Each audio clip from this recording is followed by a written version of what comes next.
Hello everyone, I am Reverend Gadlin Arthur Chance, pastor of the Holistic Transformation Ministries at Louisville. This is a branch work of the Calvary Road Deliverance Tabernacle under the umbrella of the Pentecostal Assemblies of the West Indies. I am also a special education teacher, having taught for 34 years of my life.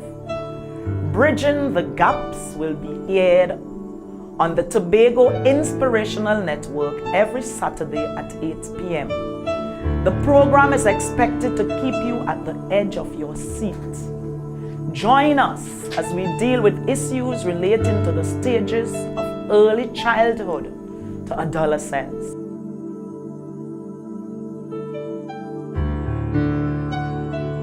A pleasant good afternoon, or rather pleasant good evening to you viewers. It's a pleasure again to welcome you to the program Bridging the Gap. I want you to remember to tune in on Saturday evenings at 8 where we could have a conversation together, even if you are in your homes. And I just want to remind you that on this program we are concerned about our young children right up to the stage of the adolescent. And it is our intention that we facilitate the bridging of the gap between generations. And today I want to look at the life of Abraham, as being referred to in the word as the father of all nations. And if we were to look at the life of Abraham, we will understand that Abraham wasn't always, or he wasn't raised rather in a Christian family. He came out of the Babylonians, and he was a man of quality and superior intelligence. He, however, came to the conclusion that the gods that they worship, or the gods that were worshipped by their people, were under the control of the creator of the universe, the God that we know. The God of Abraham, we usually refer to it as the God of, or to him as the God of Isaac and the God of Jacob, those generations.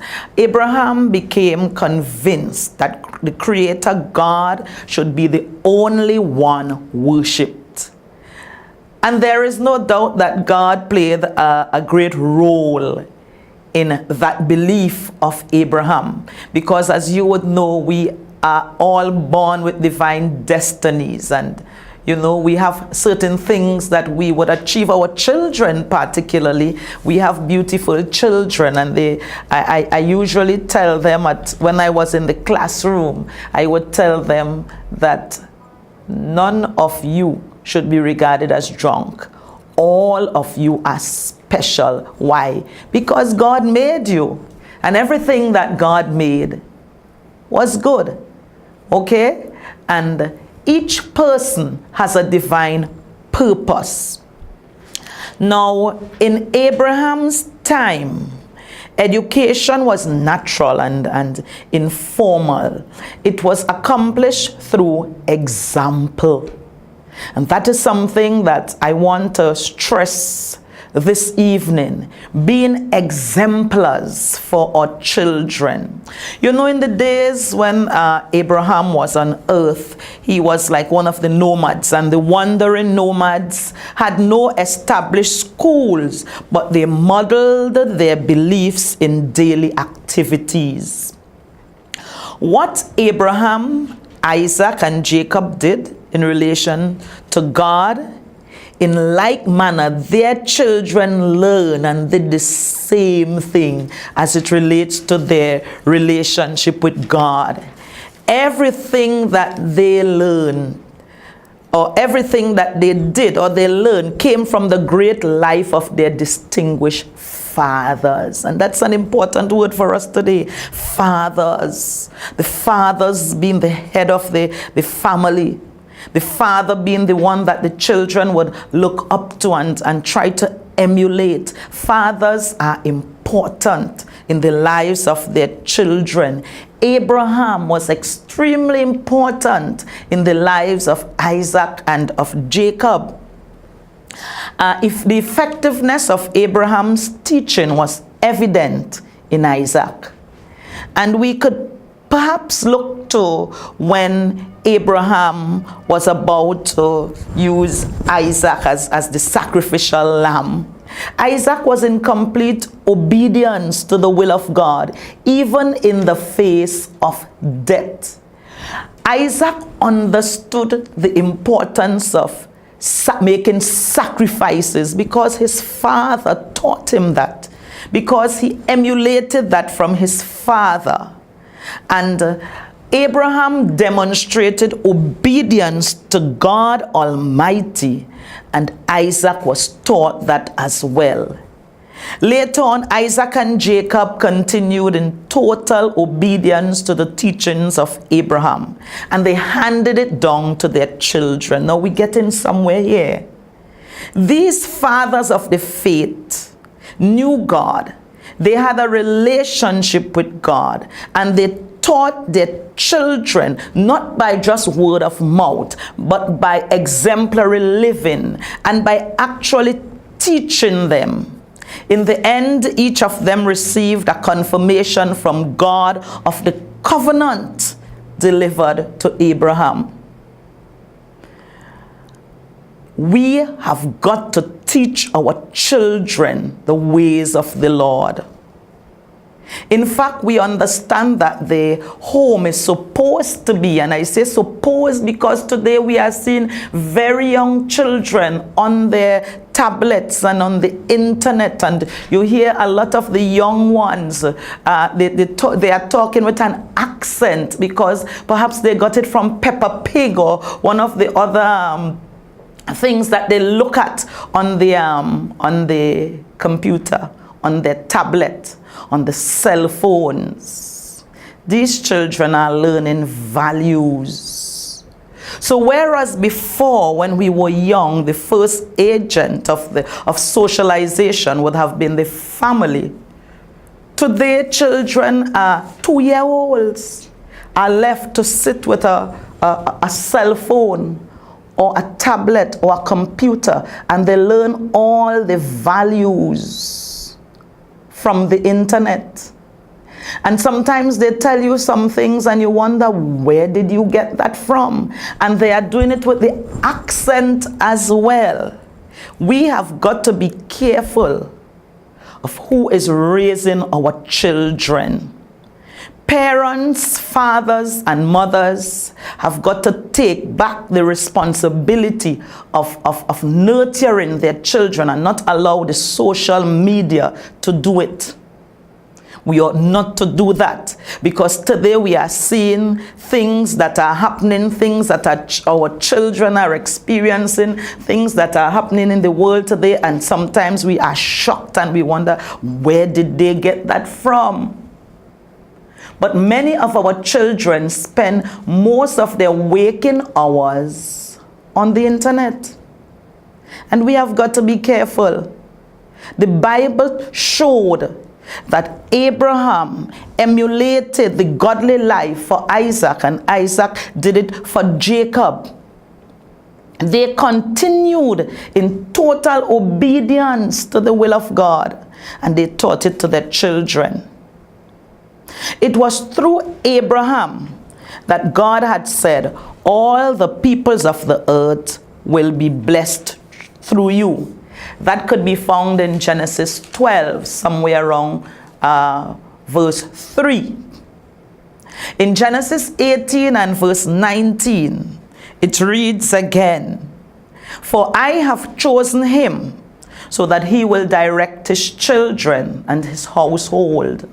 For I have chosen him so that he will direct his children and his household after him, to keep the way of the Lord by doing what is right and just, so that the Lord will bring about for Abraham what he has promised him.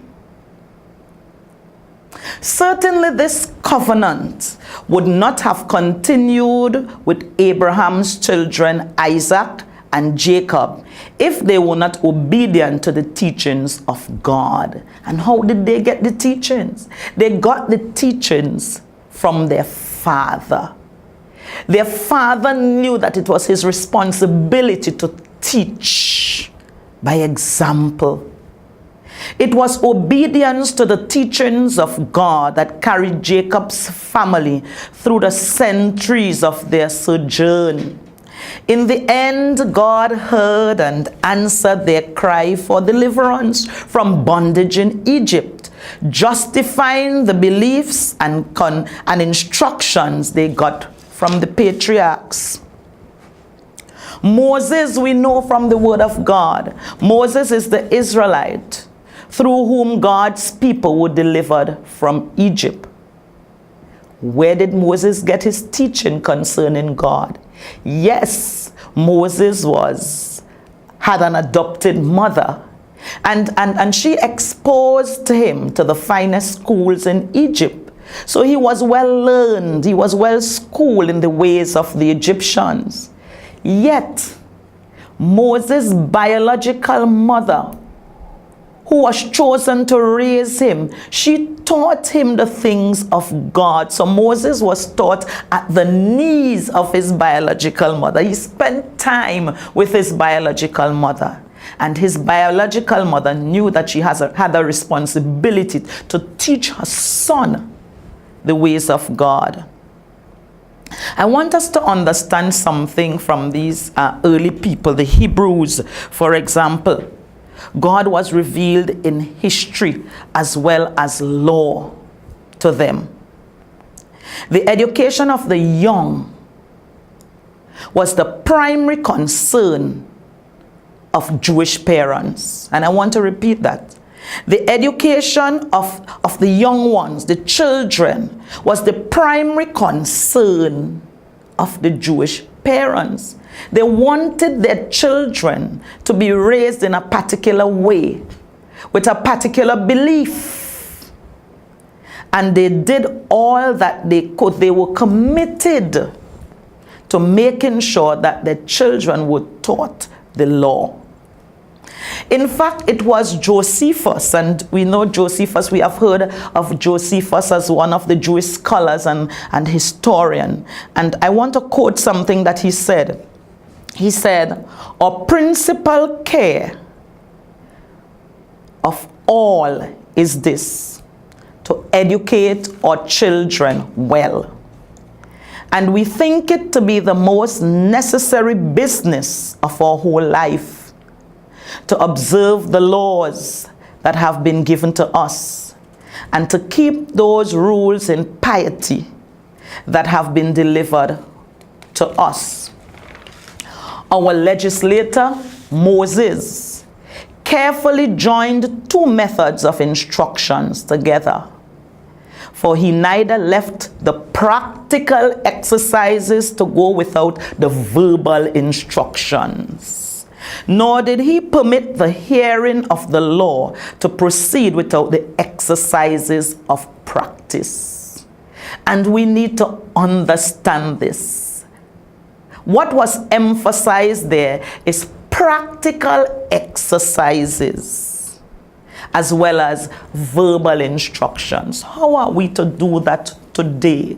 Let's look for a moment at a family setting. It is the responsibility of the parents to teach the children the ways of God. You see, the reason why we want to do that is because we want to prevent our children from entering into, whether it be kindergarten, primary, or secondary school, and not understand or not have a knowledge of their purpose as it relates to serving God. And I'm not talking about any deep purpose. I'm just looking at the fact that our children should understand that God is the ultimate Father. They need to understand that the words of the Bible is the absolute truth. They need to understand that we need to obey God the Father. And we ought to teach them this. We ought to teach them this by exemplifying it. For example, how will we do that? We ought to make sure that our children are taken to church from very early. They need to understand that church is that godly family that teaches them good morals, good things. It allows them to understand how they should make good choices. So our children should not be sent to church. They need to understand by looking at parents that going to church, on whatever day you are going to church, is an important responsibility of the family. It's a duty. We have a duty to serve God. Especially I'm speaking about believers too, because there are believers who send their children to church and they don't go at times because they have something else to do. Based on their list of priorities, I have to go, I have to wash today. People tell me sometimes, Pastor, I had to wash, so I couldn't come to church. You see, our children need to understand that the top priority is serving God. We ought not to forsake the assembling of the saints. You go to church to fellowship with people and to praise and worship God and to learn the word of God. You see, the children will understand the importance of spending time in the word, of having godly discussion. It must be demonstrated to them. They must have an opportunity to sit in Sunday school, if there is Sunday school in your church, or if you refer to it as junior church, and to learn based on their chronological age and perhaps the level of intelligence. They will understand certain things if they are placed in the junior church or the Sunday school, as we call it, whether it be on mornings or on afternoons. Our children must understand that just as it is important for them to go to school from Monday, Tuesday, Wednesday, Thursday, and Friday, it is important that they go and serve the Lord at some time during the week as well. It must be a top priority. That's where they are going to learn to make good choices. Apart from the interactions at home with parents and siblings and perhaps at school. You see, we spoke about Abraham and the Jews and whatnot, and we looked at what Josephus said. The family was the primary educational institution of the law and the entire Jewish faith. It's the responsibility of the parents. Both the mother and the father were to teach the child. And we cannot give up that responsibility to the social media. The values that they are learning from the internet and the other, the social media, are not always the best values.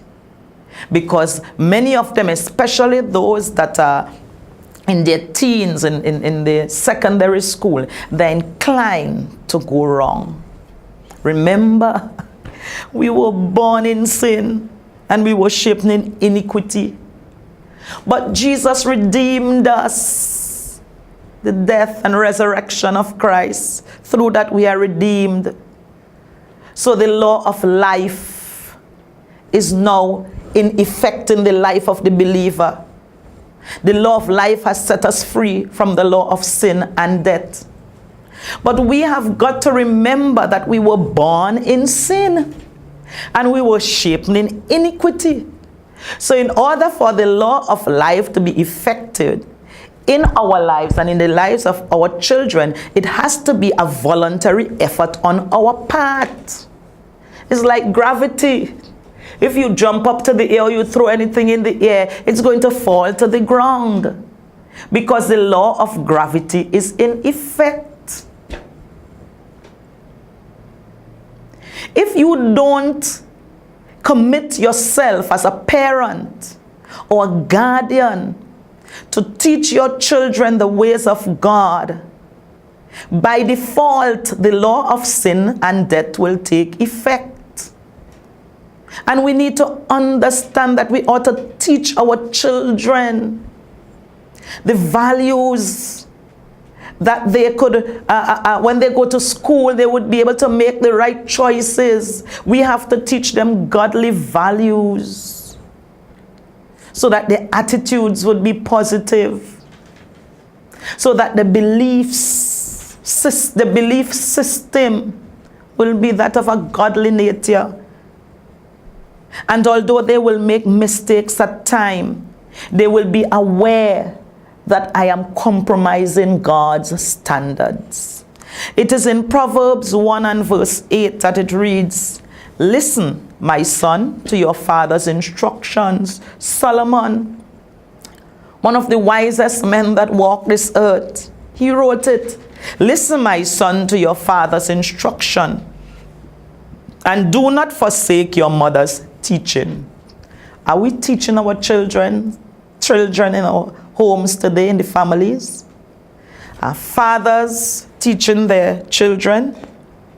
And if they are teaching their children, what are they teaching them? Are they just giving them verbal teaching? Are we as mothers just giving verbal teaching? Or are we living a life that our children could emulate, a godly life? And remember, I'm talking here about godliness. The number of things that are happening in our society today, children hitting teachers and children hitting their parents, and children and parents having fights, and the number of murders and all the immoral things and ungodly things that are taking place, sexual immorality, all the ungodly things that are taking place in our society. We as parents have a relationship, have a responsibility rather, to be committed to teaching our children so that they know what is right from wrong. Now, we teach them what is right from wrong during that age when they are under our control, our authority. Now, as they get older, they will make their decisions. They will have their choices. But I really believe that when a seed is sown in the life of a child, even if when they reach to a certain age, they depart from it, I believe that that seed is there, perhaps just waiting to germinate. Sometimes we would think that the child did not learn anything that you taught. But once you lived the right life, you lived an exemplary, godly life, and that child was nurtured in that atmosphere of godliness. That child was taught positive morals, right attitude, godly belief system. I believe that somewhere in that child's brain, that information was packaged. Just as a seed, when you plant a seed, sometimes you're wondering, well, why am I not seeing anything springing up? Remember that it has to die before life comes. So the seed is sown, and sometimes it is just waiting for the opportune moment to burst. Teach your children the right thing. Make sure that you give them godly teaching. I remember on mornings at my home where I was raised in Louisville, every morning 5 o'clock my mother would come and shake everybody. It's time to get up, it's time to get up. And whether you are sleepy or not, whether you went to bed late or early last night, you had to get up, and everybody had to sit around that table, and we had to read the Bible, we had to sing, and we had to say something concerning what we read. And I was the last child, very small, and mommy would look at me and she said, you have to say something. She taught us by example. Even daddy, she was the one who would push daddy and say, Bob, get up, get up. Now it's Bible time. Every morning as a rule, 5 o'clock, we had devotions at home. The Jews trained their children. The parents trained the children. In fact, children were trained by parents. They were trained by teachers and instructors to recognize God as Father and as the Maker. I urge us today, in the light of what is taking place in our society, mothers and fathers, get back to that place where you would face and take up your responsibility to train your children in the ways of God. I always have to return to Psalm 1. Blessed is the man that walketh not in the counsel of the ungodly. Make sure that as parents and guardians, we are the ones who are telling our children what is right from what is wrong, and make sure that your teachings are being guided by the Bible. That's what I believe in. That's what Abraham believed in. That's what Isaac believed in. That's what Jacob believed in. That's what we as believers today believe in. And we want to make sure that the gap is bridged. We want to make sure that when we move on, there is not a lost generation. There must not be a generation that doesn't know their God, as Jacob said. As for this house, me and my house, we will worship the Lord. Let it be your responsibility to say that. You see this house? Everybody in this house will worship God. Parents, you are the authority figure. Guardians, you are the authority figure. Make sure that you use your authority to train your children in the ways of the Lord, so that when they grow older, they will not depart from it. I thank you for listening, and I look forward to being with you again next week, Saturday, same time, 8 o'clock. You'll be blessed. Have a wonderful week, and make sure that you have interactions with your children. Take them somewhere, to the beach somewhere, be their friends, so that when you are teaching them the ways of God, they will want to hear you. Okay? So you be blessed. Bye-bye. Hello, everyone. I am Reverend Gadlin Arthur Chance, pastor of the Holistic Transformation Ministries at Louisville. This is a branch work of the Calvary Road Deliverance Tabernacle under the umbrella of the Pentecostal Assemblies of the West Indies. I am also a special education teacher, having taught for 34 years of my life. Bridging the Gaps will be aired on the Tobago Inspirational Network every Saturday at 8 p.m.